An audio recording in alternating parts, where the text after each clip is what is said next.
Hello friends, నమస్కారం. ఈరోజు మనం ఇంటర్మీడియట్ ఫస్ట్ ఇయర్ హిస్టరీలో భాగంగా రెండవ పాఠం ప్రాచీన నాగరికత సంస్కృతులు ఏషియంట్ సివిలైజేషన్స్ అండ్ కల్చర్ గురించి తెలుసుకుందాం. ప్రాచీన భారతదేశ చరిత్ర ఎన్ని సంవత్సరాల శిలాయుగానికి విస్తరించింది? క్రీస్తు పూర్వం 4 లక్షల నుండి 2 లక్షల సంవత్సరాల శిలాయుగానికి విస్తరించింది. ప్రాచీన భారతదేశంలోని మానవులను ఎన్ని రకాలుగా విభజించవచ్చు? 2 రకాలుగా. అవి: ఒకటి ప్రాచీన శిలాయుగం మానవుడు, 2 నవీన శిలాయుగం మానవుడు. ప్రాచీన శిలాయుగం మానవుడు ఉపయోగించిన పనిముట్లు ఎక్కడ లభించాయి? రాజస్థాన్, గుజరాత్, బీహార్, దక్షిణ భారతదేశంలో.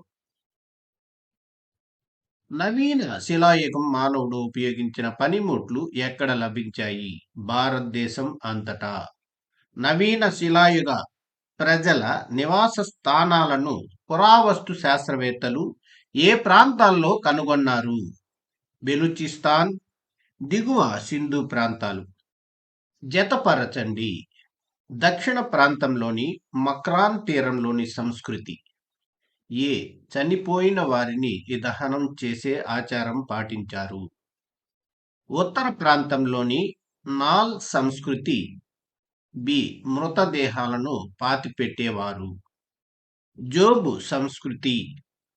సి మాతృదేవతలతో పాటు వృషభాలను ఆరాధించేవారు. కుల్లీ సంస్కృతి ప్రజలు. డి చిన్న చిన్న రాతి పెట్టెలను చేసి పైన రేఖలతో అలంకరించేవారు. జవాబు: 1 ఏ, 2 బి, 3 సి, 4 డి. పాకిస్తాన్లోని పశ్చిమ పంజాబ్లో గల హరప్పా ప్రాంతంలో హరప్పా నాగరికత ఏ సంవత్సరంలో కనుగొన్నారు? క్రీస్తు శకం 1921. క్రీస్తు పూర్వం 2600 నుండి 1900 సంవత్సరాల మధ్య కాలంలో భారతదేశంలో విలసిల్లిన నాగరికత హరప్పా నాగరికత లేదా సింధు లోయ నాగరికత. భారతదేశంలోని తొలి పట్టణ నాగరికత హరప్పా నాగరికత. భారతదేశంలోని హరప్పా నాగరికత ప్రపంచంలోని ఏ ప్రాచీన నాగరికతలకు సమకాలీనం? Mesopotamia, Egypt. హరప్పా నాగరికత విస్తరించిన ప్రాంతాలు: పంజాబ్, హర్యానా, సింధు, బెలూచిస్తాన్, గుజరాత్, పశ్చిమ ఉత్తరప్రదేశ్. ఉత్తరాన రూపార్ అంటే పంజాబ్ నుంచి, దక్షిణాన బగట్రావ్ అంటే గుజరాత్ వరకు, పశ్చిమాన సుట్కా జిందూర్ అంటే పాకిస్తాన్ ఇరాన్ సరిహద్దు నుంచి, తూర్పున అలంగీర్పూర్ అంటే ఉత్తరప్రదేశ్ వరకు విస్తరించి ఉన్న నాగరికత హరప్పా నాగరికత. ఇరాన్ సరిహద్దుకు దగ్గరగా ఉన్న హరప్పా నగరం ఏది? సుట్కా జిందూర్. హరప్పా నాగరికత ఎన్ని చదరపు కిలోమీటర్ల విస్తీర్ణం కలిగి ఉంది?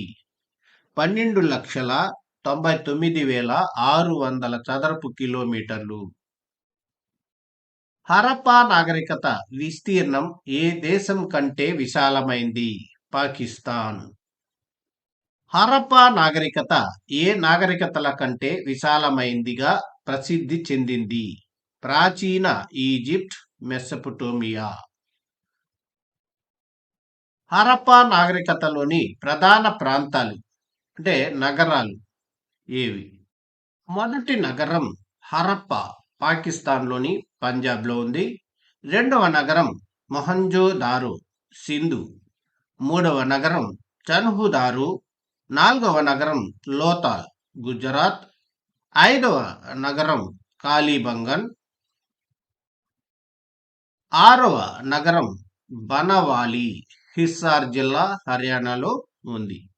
పాకిస్తాన్లో ఉన్న హరప్పా, మొహంజోదారో ఈ రెండు నగరాల మధ్య దూరం 483 కిలోమీటర్లు. మొహంజోదారో, చన్హుదారో నగరాల మధ్య దూరం 130 కిలోమీటర్లు. కాలిబంగన్ అంటే నల్లగాజులు. మొహంజోదారో అంటే మృతుల దిబ్బ. ఫ్రెండ్స్, వీడియో నచ్చితే లైక్ చేయండి. అలాగే సబ్స్క్రైబ్ చేసుకోని వాళ్ళు సబ్స్క్రైబ్ చేసుకొని నన్ను సపోర్ట్ చేస్తారని ఆశిస్తున్నాను. దిగువ పేర్కొన్న ఏ హరప్పా ప్రదేశాలు హర్యానాలో ఉన్నాయి? 1 రాకీగర్, మితా తార్, 2 ధోల్వీరా, 3 లోతాల్, 4 కాలిబంగన్. జవాబు రాకీగర్, మిటా తార్. దిగువ పేర్కొన్న ఏ హరప్పా ప్రదేశం పంజాబ్లో ఉంది? రూపార్. గుజరాత్లోని హరప్పా ప్రదేశాలు లోతాల్, ధోల్వీరా, సర్కోతాదా. మహారాష్ట్రలోని హరప్పా ప్రదేశం అంటే నగరం డైమాబాద్. పాకిస్తాన్ ఇరాన్ సరిహద్దుల్లోని మక్రాన్ తీరంలోని హరప్పా ప్రదేశం సుట్కా జెందూర్. పశ్చిమ ఉత్తరప్రదేశ్లోని హరప్పా నగరం అలంగీర్పూర్. హరప్పా నాగరికత మొత్తం కాలాన్ని ఎన్ని దశలుగా విభజించారు? 3 దశలుగా. అవి 1 తొలి హరప్పా దశ క్రీస్తు పూర్వం 4000 నుండి 2600. హరప్పా ఉజ్వల దశ క్రీస్తు పూర్వం 2600 నుండి 1900. తుది హరప్పా దశ క్రీస్తు పూర్వం 1900 నుండి 1750. కొంతమేరకు నగర ప్రణాళిక మట్టి నిర్మాణాలతో సాగి వ్యాపారం, కళ, చేతి వృత్తులు వంటివి కొనసాగిన హరప్పా నాగరికత దశ తొలి హరప్పా దశ. కాల్చిన ఇటుకలతో నిర్మాణాలు చేసి పటిష్టమైన నగరం నిర్మాణాలను సాగించిన హరప్పా నాగరికత దశ హరప్పా ఉజ్వల దశ. హరప్పా నాగరికత అంతం కావడం ప్రారంభమై వ్యాపారం అంతరించిన దశ తుది హరప్పా దశ. హరప్పా లిపిని తొలిసారిగా ఏ సంవత్సరంలో గుర్తించారు? క్రీస్తు శకం 1853. ఏ సంవత్సరం నాటికి పూర్తి హరప్పా లిపిని కనుగొన్నారు? 1923. అయితే హరప్పా లిపిని ఇంతవరకు చదవలేకపోయారు. ఫ్రెండ్స్, వీడియో నచ్చితే లైక్ చేయండి. చరిత్రకారులు హరప్పా లిపిలో ఎన్ని అక్షరాలను గుర్తించారు? 375 నుంచి 400 అక్షరాలు. హరప్పా లిపి గురించి ఈ క్రింది వాటిలో ఏ ప్రకటన సరైనది? 1 లిపి గ్రీకు భాషలో ఎక్కువగా అనుసంధానించబడి ఉంది. 2 హరప్పా లిపి పూర్తిగా డీక్రిప్ట్ చేయబడింది మరియు చదవగలరు. 3 లిపి ఎక్కువగా కుడి నుండి ఎడమకు వ్రాయబడింది. పైన పేర్కొన్న వాటిలో ఏది సరైనది కాదు? జవాబు 3 లిపి ఎక్కువగా కుడి నుండి ఎడమకు వ్రాయబడింది.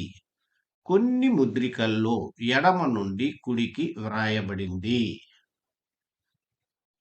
సింధు లిపి లేదా హరప్పా లిపి అనేది సింధు లోయ నాగరికత విలసిల్లిన రోజులలో వాడబడిన కొన్ని చిహ్నాల సముదాయం. హరప్పా భాష సంస్కృతం అని పేర్కొన్నవారు ఆచార్య మధుసూదన మిశ్రా. హరప్పా భాష ప్రోటో ద్రావిడ భాష అని అభిప్రాయపడ్డవారు ఆచార్య మహాదేవన్. హరప్పా, మొహంజోదారో నగరాల్లోని వీధులు ఎలా నిర్మించారు? ప్రధాన వీధులు ఉత్తరం నుంచి దక్షిణానికి, ఉప వీధులు తూర్పు నుంచి పడమరకు. మొహంజోదారో హరప్పా నగరాల్లోని రహదారులను ఏ పద్ధతిలో నిర్మించారు? గ్రిడ్ పద్ధతి.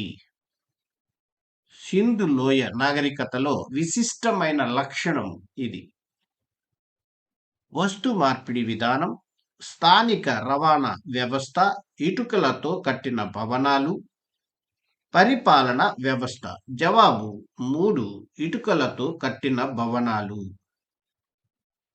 హరప్పా నగరాల్లో సరాసరిన గృహాలు ఎన్ని అంతస్తులు కలిగి ఉండేవి?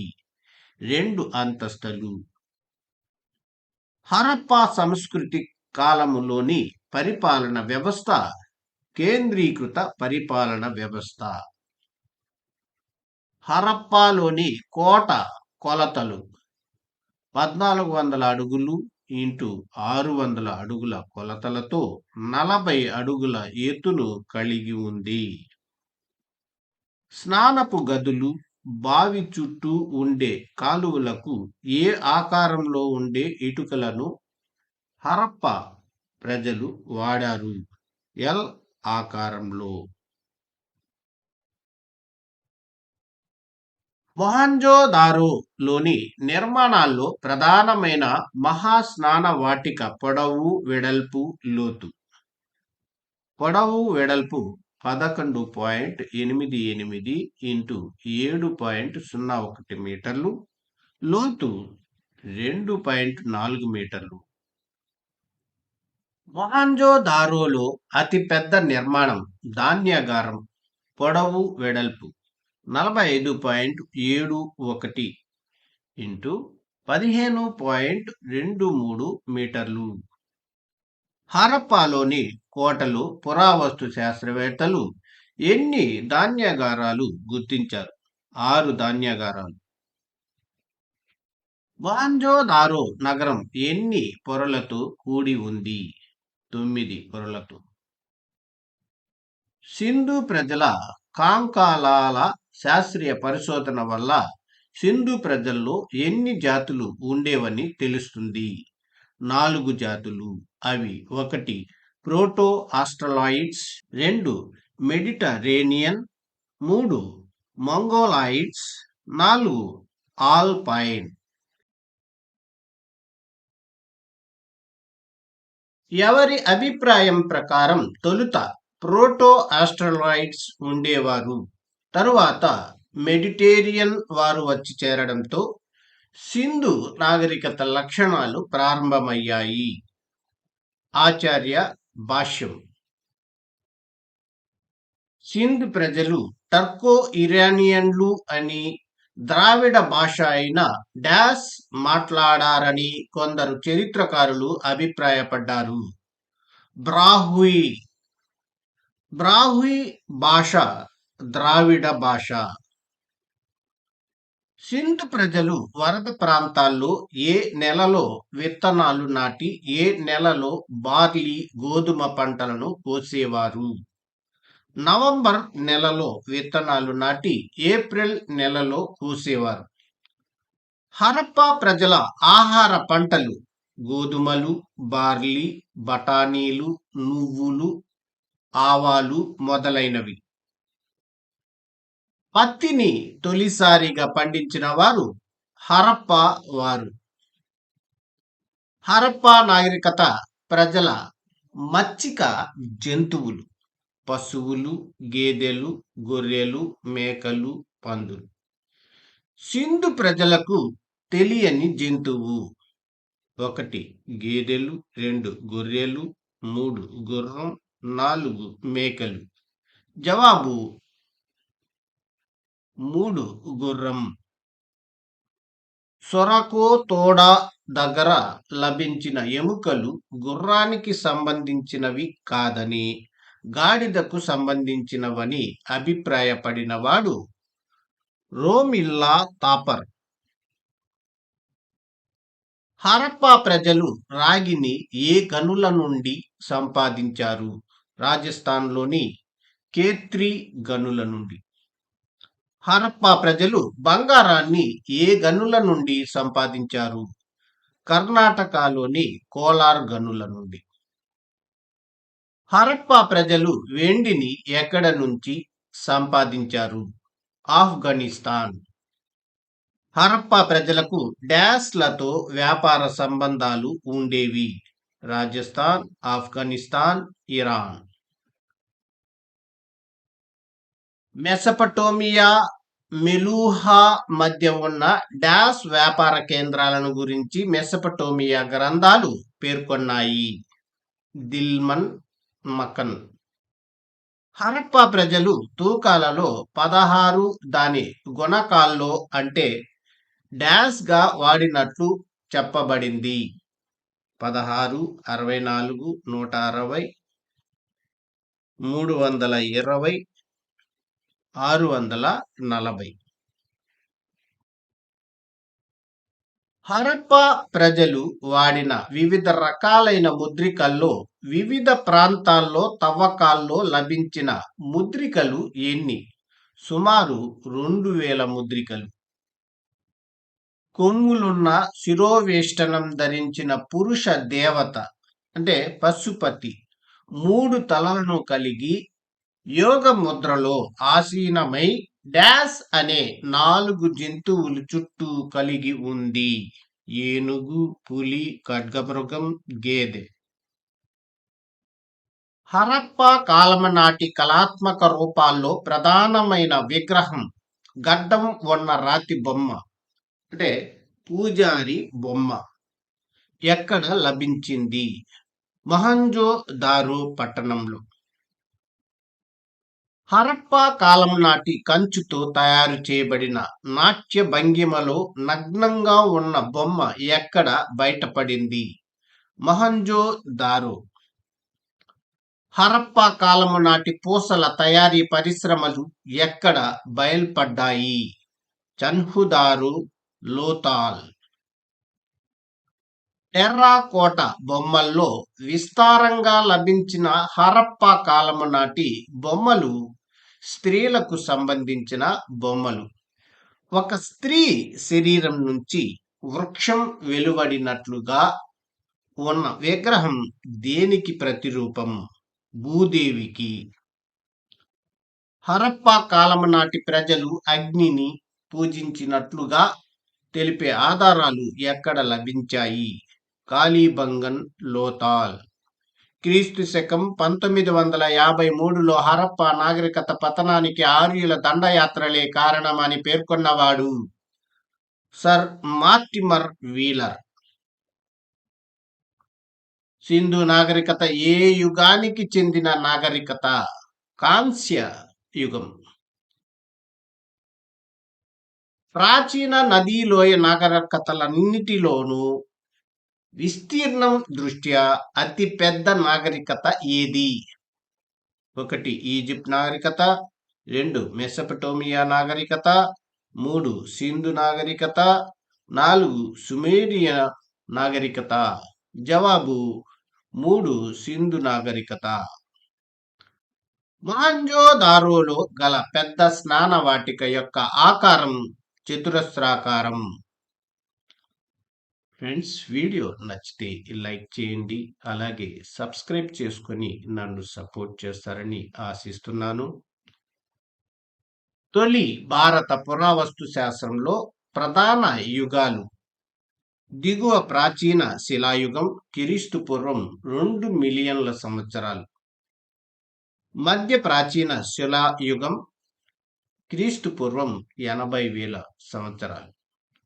ఎగువ ప్రాచీన శిలాయుగం క్రీస్తు పూర్వం 35,000 సంవత్సరాలు.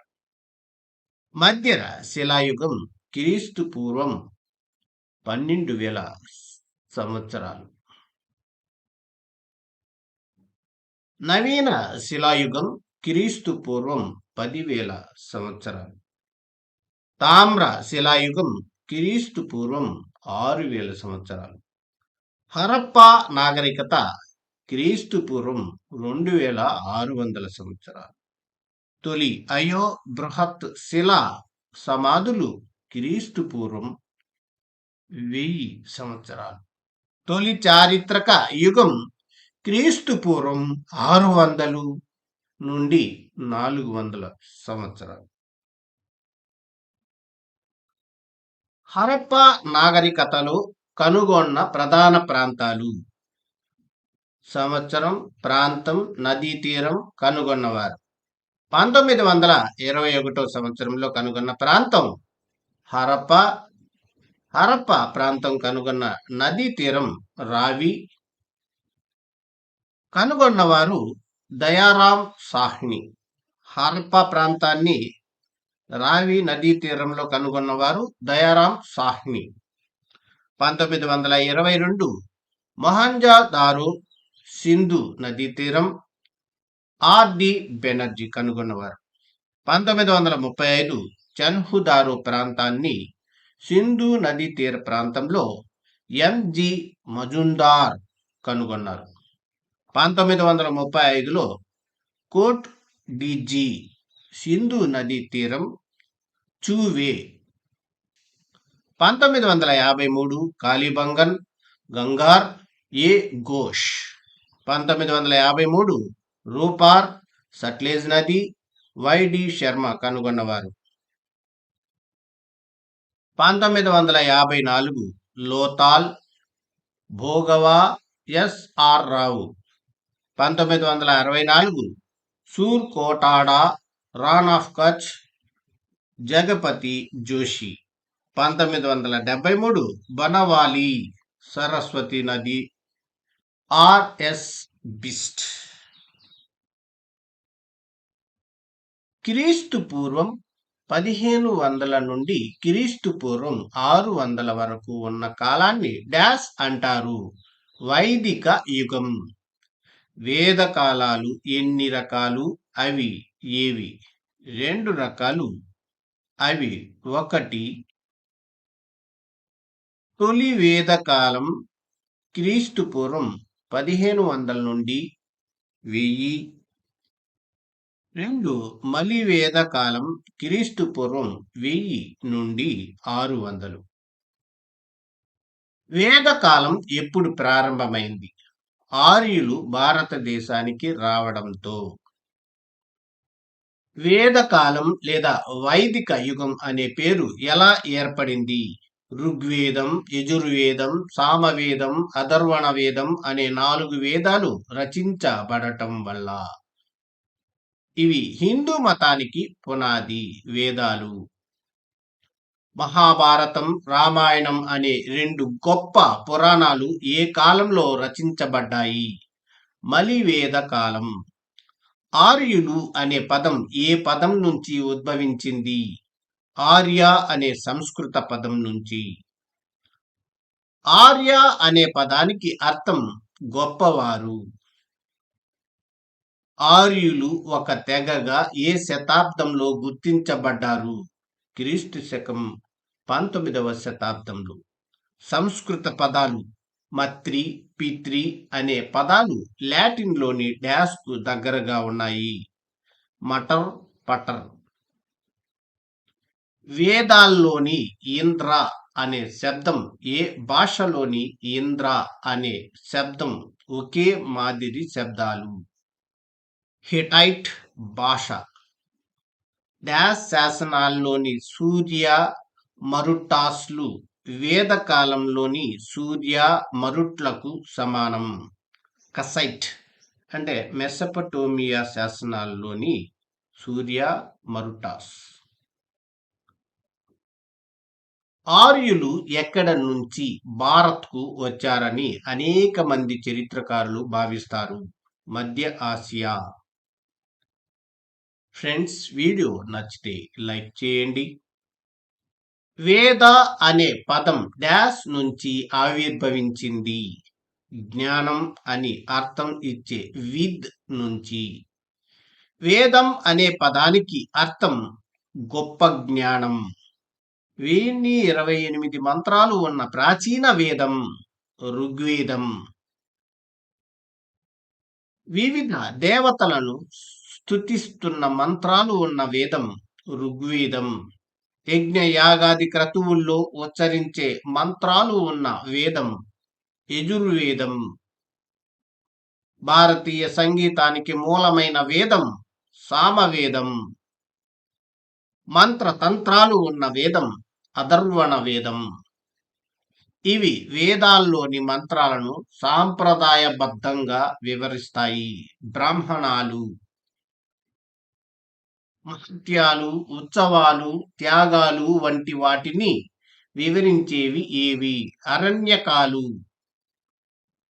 ఆత్మ, అంతరాత్మ, ప్రపంచ ఆవిర్భావం, మహత్యాలు వంటి తాత్విక విషయాలను చర్చించేవి ఏవి? ఉపనిషత్తులు. బ్రాహ్మణాలకు అనుబంధాలు ఏవి? అరణ్యకాలు, ఉపనిషత్తులు. వేదాలు ఎన్ని భాగాలుగా ఉంటాయి? అవి ఏవి? 4 భాగాలుగా ఉంటాయి. అవి 1 సంహితలు, 2 బ్రాహ్మణాలు, 3 అరణ్యకాలు, 4 ఉపనిషత్తులు. వేదాల్లోని మంత్రాలను అర్థం చేసుకోవాలంటే వేటిని చదవాలి? వేదాంగాలు. వేదాంగాలు ఎన్ని? అవి ఏవి? వేదాంగాలు 6. అవి 1 శిక్ష, 2 కల్ప, 3 వ్యాకరణ, 4 నిరుక్త, 5 ఛాంద, 6 జ్యోతిష్య. 6 వేదాంగాలలో శిక్ష డాష్ను వివరిస్తుంది. ఉచ్చారణ. 6 వేదాంగాలలో కల్ప డాష్కు సంబంధించినది. కర్మకాండలకు. 6 వేదాంగాలలో నిరుక్త డాష్ను గురించి వివరిస్తుంది. శబ్దాలను గురించి. 6 వేదాంగాలలో ఛాంద డాష్ను గురించి వివరిస్తుంది. ఛందస్సును. 6 వేదాంగాలలో ప్రధానమైనది కల్ప. దర్శనాలు ఎన్ని? అవి ఏవి? దర్శనాలు 6. అవి 1 న్యాయ, 2 వైశేషికం, 3 సాంఖ్య, 4 యోగ, 5 పూర్వ మీమాంస, 6 ఉత్తర మీమాంస. వీటిని షడ్దర్శనాలు అంటారు. న్యాయ దర్శనాన్ని రచించినవాడు గౌతమ. వైశేషిక దర్శనాన్ని రచించినవాడు కన్నడ ఋషి. సాంఖ్య దర్శనాన్ని రచించినవాడు కపిలుడు. యోగ దర్శనాన్ని రచించినవాడు పతంజలి. పూర్వ లేదా ధర్మ మీమాంసను రచించినవాడు జైమిని. ఉత్తర లేదా బ్రహ్మ మీమాంసను రచించినవాడు బాదరాయణుడు. ఇతనినే వేదవ్యాసుడు అని అంటారు. ఉపవేదాలు ఎన్ని? అవి ఏవి? ఉపవేదాలు 4. అవి 1 ధనుర్వేదం, 2 గంధర్వవేదం, 3 శిల్పవేదం, 4 ఆయుర్వేదం. యుద్ధ విద్యలను వివరించే ఉపవేదం ధనుర్వేదం. సంగీతానికి సంబంధించిన ఉపవేదం గంధర్వవేదం. జీవశాస్త్రానికి సంబంధించిన ఉపవేదం ఆయుర్వేదం.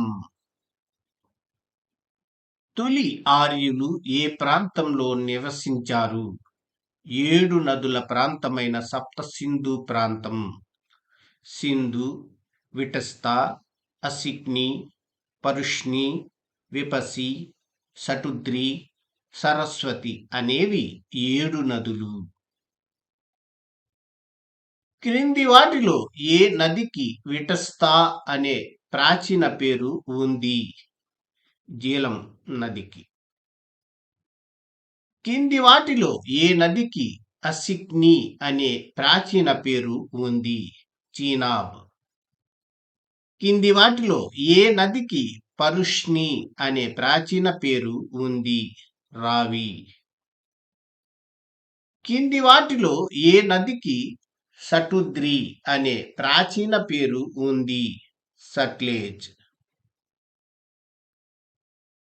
కింది వాటిలో ఏ నదికి విపసి అనే ప్రాచీన పేరు ఉంది? 1 సట్లెజ్, 2 బియాస్, 3 రావి, 4 చీనాబ్. జవాబు బియాస్ నదికి విపసి అనే ప్రాచీన పేరు ఉంది. తమలో తాము కలహించుకున్న సమయంలో భరతలు, త్రిష్ణులు అనే ఆర్యపాలకులకు సహకరించిన అనార్యుడు వశిష్ఠుడు. భరతవర్షం అనే పేరు భరత తెగ వల్ల ఏర్పడినట్లు తొలిసారిగా డాష్లో చెప్పబడింది ఋగ్వేదంలో. ఫ్రెండ్స్, వీడియో నచ్చితే లైక్ చేయండి. భరత పాలక వర్గాన్ని ప్రధానంగా ఎంతమంది రాజులు వ్యతిరేకించారు? 10 మంది రాజులు, 5గురు ఆర్యులు, 5గురు అనార్యులు. ఈ సందర్భముగా జరిగిన యుద్ధమే 10 మంది రాజుల యుద్ధం. 10 మంది రాజుల యుద్ధం ఏ నదీ తీరంలో జరిగింది? పరుష్ని అంటే రావి నదీ తీరం. 10 మంది రాజుల యుద్ధంలో విజయం సాధించిన రాజు సుధా అనే భరతరాజు. భరతులు, పురులతో కలిసి ఆవిర్భవించిన నూతన పాలకవర్గం కురులు. బలివేద కాలంలో గంగా నది ఎగువ ప్రాంతంలో పాలనను ఏర్పాటు చేసిన వారు కురులు. తొలి వేద కాలం నాటి ఆర్యులు గా ఏర్పడ్డారు, తెగలు. తొలి వేద కాలం నాటి ఆర్య తెగ నాయకుణ్ణి డాష్ అని పిలిచేవారు, రాజన్. తొలి వేద కాలంలో రాజు స్వేచ్ఛను అడ్డుకునే ప్రజా సభలు, సభ సమితి. సభలో సభ్యులుగా ఉన్నత వర్గాల వారు, సమితిలో సభ్యులుగా సామాన్య ప్రజలు ఉండేవారని పేర్కొన్నవాడు ఏఎల్ భాష్యం. రాజన్ అనే ఆర్య తెగ నాయకుడికి ఎవరు సహకరించేవారు? పురోహితుడు, సేనాని. ఋగ్వేదం యుద్ధాన్ని గా పేర్కొంది, ఆవుల అన్వేషణగా. మనిషి విలువ ఎన్ని గోవుల విలువతో సమానం? 100 గోవుల విలువతో. తొలి వేద కాలం నాటి సమాజంలో డాష్ వ్యవస్థ అమల్లో ఉండేది, పితృస్వామ్య వ్యవస్థ. తొలి వేద కాలం నాటి సమాజంలో కుటుంబ పెద్దను డాష్ అనేవారు, గృహపతి.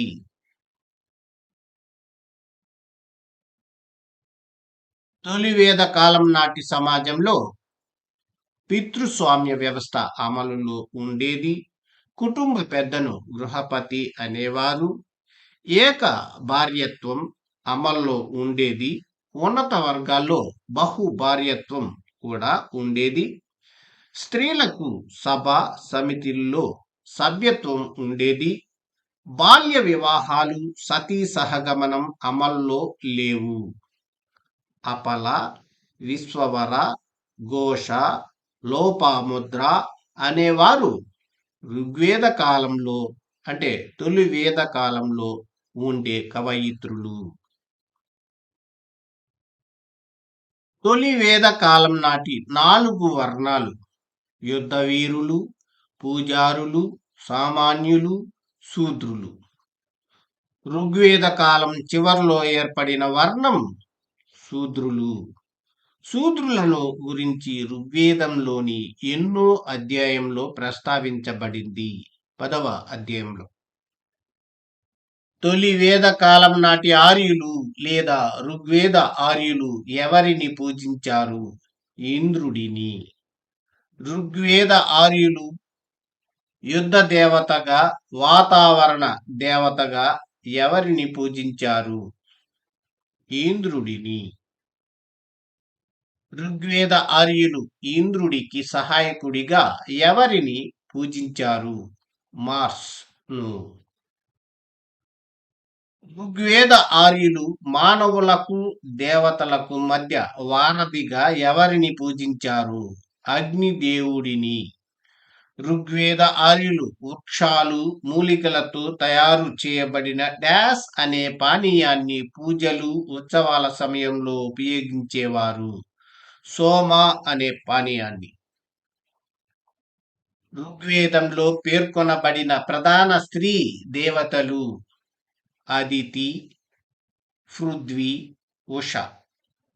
మలివేద కాలంలో ఆర్యులు తూర్పు గంగా మైదానానికి విస్తరించడాన్ని గురించి ఎందులో పేర్కొనబడింది?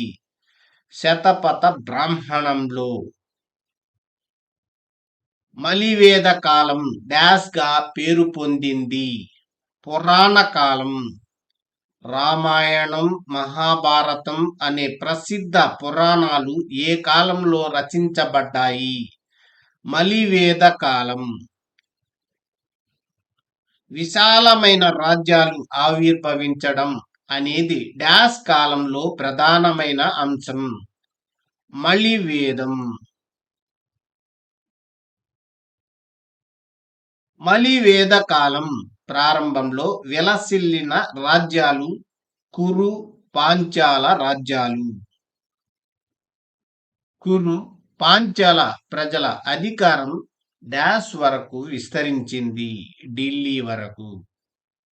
కురు, పాంచాల రాజ్యాల రాజధాని హస్తినాపురం. కౌరవులు, పాండవుల మధ్య మహాభారత యుద్ధం ఏ సంవత్సరంలో జరిగినట్లు చెప్పబడుతుంది? క్రీస్తు పూర్వం 950 సంవత్సరంలో. కురు, పాంచాల రాజ్యాల పతనం తర్వాత ప్రాముఖ్యంలోకి వచ్చిన రాజ్యాలు కోసల, కాశీ, విదేహ రాజ్యాలు. కాశీ రాజుల్లో ప్రసిద్ధమైన వాడు అజాతశత్రువు. విదేహ రాజ్యానికి రాజధాని మిథిల.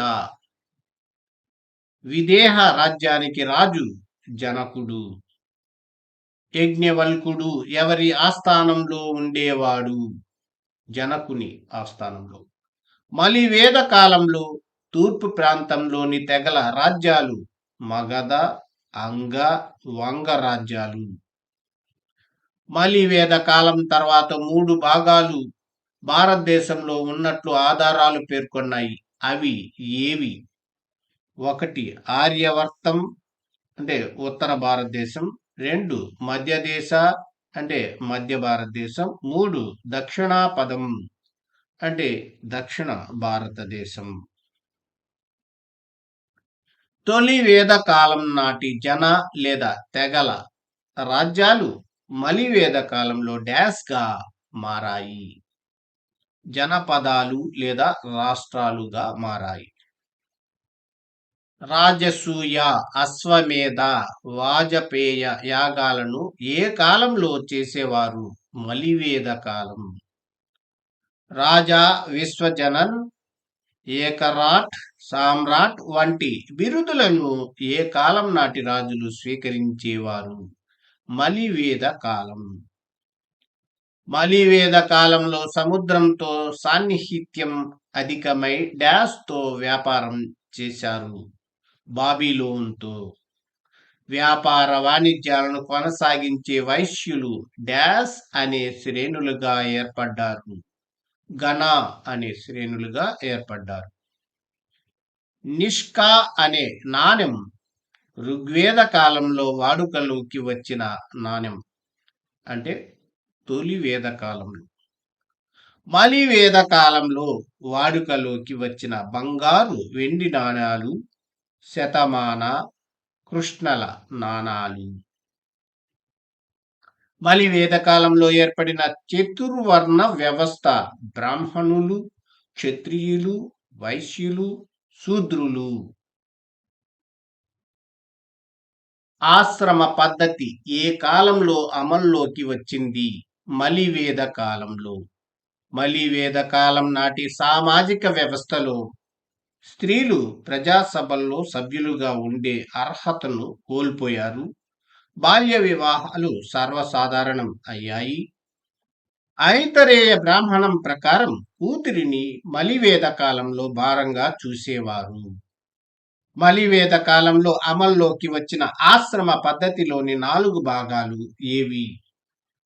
1 బ్రహ్మచర్య 25 సంవత్సరాల వరకు విద్యార్థి దశ. 2 గృహస్థ 25 సంవత్సరాల నుండి 50 సంవత్సరాలు కుటుంబ బాధ్యత. వానప్రస్థ 50 సంవత్సరాల నుండి 75 సంవత్సరాలు తపస్సులో నిమగ్నం. సన్యాస 75 సంవత్సరాల పైన సంచార జీవనం. బ్రాహ్మణ క్షత్రియ పురుషులు వైశ్య శూద్ర స్త్రీలను వివాహం చేసుకోవచ్చు, కానీ వైశ్య శూద్ర పురుషులు బ్రాహ్మణ క్షత్రియ స్త్రీలను వివాహం చేసుకోరాదని ఎందులో చెప్పబడింది? శతపథ బ్రాహ్మణంలో. ఫ్రెండ్స్, ఇక్కడ అదనపు సమాచారం ఇవ్వబడింది, గమనించగలరు. సింధు ప్రజలకు తెలియని లోహం ఇనుము. సింధు ప్రజలు స్వదేశీ వర్తకాన్ని చేయుటకు ఉపయోగించిన ఎడ్ల బండ్లను ఏమంటారు? ఎక్క. సింధు ప్రజల ప్రధాన ఓడరేవు లోతాల్. సింధు ప్రజలు వస్తువులను నౌకల ద్వారా ఏడెన్ ప్రాంతం నుంచి ఎక్కడికి తరలించి వ్యాపారం చేసేవారు? దిల్మన్, బహ్రెయిన్, మక్రాన్ సౌదీ అరేబియాలోని పట్టణం. సింధు ప్రజలు వర్తకానికి ఉపయోగించిన విధానం వస్తు మార్పిడి విధానం. హరప్పా నాగరికతలు ప్రజలు పూజించినది ప్రకృతిని. సింధు నాగరికత కాలంలో దేవాలయాలు డాష్ ఉండేవి కావు, అప్పటికి ఆలయాల సంస్కృతి లేదు. హరప్పా ప్రజల మతానికి సంబంధించిన ముఖ్య ఆధార ముద్రికలు. హరప్పా ప్రజల ముఖ్య దేవుడు ఎవరు? పశుపతి మహాదేవుడు. హరప్పా ప్రజలు మాతృస్వామిక వ్యవస్థను కలిగి ఉన్నారు, అయినా పశుపతి మహాదేవుడిని ఆరాధించేవారు. రూపార్ ఎక్కడ ఉంది? పంజాబ్, ఇండియా. హరప్పా నాగరికత యొక్క క్రింది లోహాలలో ఏది ప్రస్తుత రాజస్థాన్ మరియు ఒమన్ నుండి వచ్చింది? 1 టిన్, 2 బంగారం, 3 వెండి, 4 రాగి. జవాబు 4 రాగి. హరప్పా నాగరికత యొక్క అత్యంత ప్రత్యేక లక్షణం డాష్ అభివృద్ధి. 1 పట్టణ కేంద్రాలు, 2 సంస్కృతి, 3 గ్రామాలు, 4 గ్రామీణ కేంద్రాలు. జవాబు 1 పట్టణ కేంద్రాలు. కింది వాటిలో ఏ హరప్పా ప్రదేశం ఆఫ్ఘనిస్తాన్లో ఉంది? 1 షార్ట్ గై, 2 బాలాకోట్, 3 డైమాబాద్, 4 కాలిబంగన్. జవాబు 1 షార్ట్ గై. ఏ హరప్పా ప్రదేశంలో గుర్రం జాడలు కనుగొనబడ్డాయి? 1 కాలిబంగన్, 2 సుట్కా జందూర్, 3 లోతాల్, 4 రూపార్. జవాబు 2 సుట్కా జందూర్. కింది వాటిలో హరప్పా నాగరికతకు సమకాలీనమైనది ఏది? 1 క్రీట్ నాగరికత, 2 ఈజిప్టు నాగరికత, 3 గ్రీకు నాగరికత, 4 రోమన్ నాగరికత. జవాబు 2 ఈజిప్ట్ నాగరికత. కింది వాటిలో హరప్పా నాగరికతలో అత్యంత విశిష్టమైన లక్షణం ఏది? 1 పట్టణ ప్రణాళిక, 2 కమ్యూనిటీ మార్కెట్లు, 3 ఫెడరల్ ప్రభుత్వం, 4 విదేశీ వాణిజ్యం. జవాబు 1 పట్టణ ప్రణాళిక. పూసల తయారీ వర్క్షాప్ కింది ఏ హరప్పా సైట్లో కనుగొనబడింది? 1 అమ్రి, 2 బనవాలి, 3 లోతాల్, 4 రంగపూర్. జవాబు 3 లోతాల్. క్రీస్తు శకం 1921 సంవత్సరంలో తొలిసారిగా వెలుగులోకి వచ్చిన పాకిస్తాన్లోని పంజాబ్లో గల స్థావరం హరప్పా నగరం. సింధు ప్రజలు వ్యవసాయం ఏ కాలంలో చేసేవారు? October, April. ఫ్రెండ్స్, వీడియో నచ్చితే లైక్ చేయండి, అలాగే సబ్స్క్రైబ్ చేసుకొని వాళ్ళు సబ్స్క్రైబ్ చేసుకొని నన్ను సపోర్ట్ చేస్తారని ఆశిస్తున్నాను. సింధు ప్రజల ఆరాధ్య దైవం అమ్మ తల్లి. కోట రక్షణ గోడలు లేని ఏకైక పట్టణం ఏది? చన్హుదారు. పశుపతి మహాదేవుని విగ్రహం ఎక్కడ లభించింది? మొహంజోదారో. సింధు ప్రజలు ముద్రికలు దేనితో చేసేవారు? స్టియోలైట్ రాతితో. ప్రపంచంలో మొట్టమొదటిసారిగా పత్తిని పండించిన వారు ఎవరు? సింధు ప్రజలు. సింధు ప్రజలు ప్రధానంగా పండించిన పంట బార్లీ. మహాస్నాన వాటిక ఎక్కడ ఉంది? మొహంజోదారో. సింధు ప్రజలు వరిని ఎక్కడ పండించారు? రంగపూర్, లోథాల్, గుజరాత్. సింధు ప్రజలకు తెలియని లోహం రాగి, వెండి, ఇనుము, బంగారం. జవాబు 3 ఇనుము. సింధు ప్రజలు ఏ ఋతుపవన కాలంలో పంటలు వేసేవారు? ఈశాన్య ఋతుపవనాలు. సింధు ప్రజలు పవిత్రంగా పూజించిన పక్షి పావురం. సింధు ప్రజల లిపి బొమ్మల లిపి. ఫ్రెండ్స్, వీడియో నచ్చితే లైక్ చేసి, షేర్ చేసి, సబ్స్క్రైబ్ చేసుకోండి. అలాగే బెల్ ఐకాన్ పై క్లిక్ చేసినట్లయితే మన కొత్త నోటిఫికేషన్స్ మీకు అందుతూ ఉంటాయి. Thank you for watching this video. Hello friends, నమస్కారం. డిఎస్సికి మనం ఏ బుక్స్ చదవాలి అనే ప్రశ్నకు నిపుణులు చెప్పేటటువంటి మాట అకాడమీ బుక్స్ చదవాలి. అలాగే డిఎస్సిలో విజయం సాధించినటువంటి టీచర్స్ని అడిగినా కూడా వారు చెప్పేటటువంటి మాట కూడా డిఎస్సికి మనము అకాడమీ బుక్స్ చదవాలి అని అంటుంటారు. అటువంటి అకాడమీ బుక్స్ని ఆధారం చేసుకుని ఏపీలో ఎక్కడా లేని విధంగా టెట్, డిఎస్సి, ఎస్జిటి మరియు స్కూల్ అసిస్టెంట్ సోషల్ కంటెంట్కి సంబంధించి 6th class, 7th class, 8th class new academy బుక్స్లో బిట్ వచ్చే అవకాశం ఉన్న ప్రతి లైన్ని పరిశోధించి బిట్ బ్యాంక్ అంటే ప్రశ్నలు సమాధానాల పుస్తకం రూపొందించడం జరిగింది.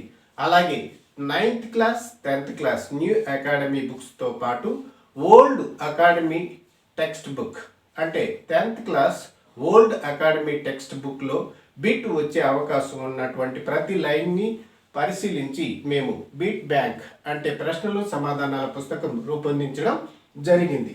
6th class, 7th class, 8th class book 1గా రూపొందించడం జరిగింది.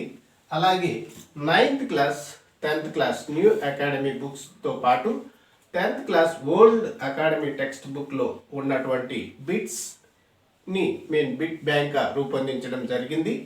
బుక్ 1 అంటే 6th class, 7th class, 8th class total bits ఉన్నటువంటి బిట్ బ్యాంక్ 300 రూపాయలు. అలాగే 9th class, 10th class new academy బుక్స్లో ఉన్నటువంటి బిట్స్తో పాటు ఓల్డ్ అకాడమీ బుక్లో ఉన్నటువంటి బిట్స్ కూడా మేము బుక్ 2గా రిలీజ్ చేయడం జరిగింది. బుక్ 2 400 రూపాయలు. బుక్ 1, బుక్ 2 రెండు కలిపి 700 రూపాయలు. మీకు కావాల్సిన వారు 9966466776కి లేదా 9885085212కి కాల్ చేసినట్లయితే మేము మీకు పోస్టల్ ద్వారా పంపించడం జరుగుతుంది. పోస్టల్ ఛార్జెస్ అదనంగా ఉంటాయి. మీరు ఈ బుక్స్లో ఉన్నటువంటి వీడియోస్ చూడాలనుకుంటే Kabir Isha spoken English YouTube ఛానల్లో చూడవచ్చు. మీరు బుక్స్ని కొనాలనుకుంటే కబీర్ ఇషా స్పోకెన్ ఇంగ్లీష్ ఛానల్లో ఉన్నటువంటి వీడియోస్ చూసిన తర్వాత కూడా కొనవచ్చు. అలాగే ఇంటర్మీడియట్కి సంబంధించి వీడియోస్ రిలీజ్ చేస్తున్నాము, మీరు ఛానల్లో చూడవచ్చు. అంటే కబీర్ ఇషా స్పోకెన్ ఇంగ్లీష్ ఛానల్లో ఇంటర్మీడియట్ సోషల్ కంటెంట్కి సంబంధించి కూడా మేము వీడియోస్ పెడుతున్నాము, చూడవచ్చు. చూసిన తర్వాత మీరు ఈ బుక్స్ కొనాలనుకుంటే కొనవచ్చు.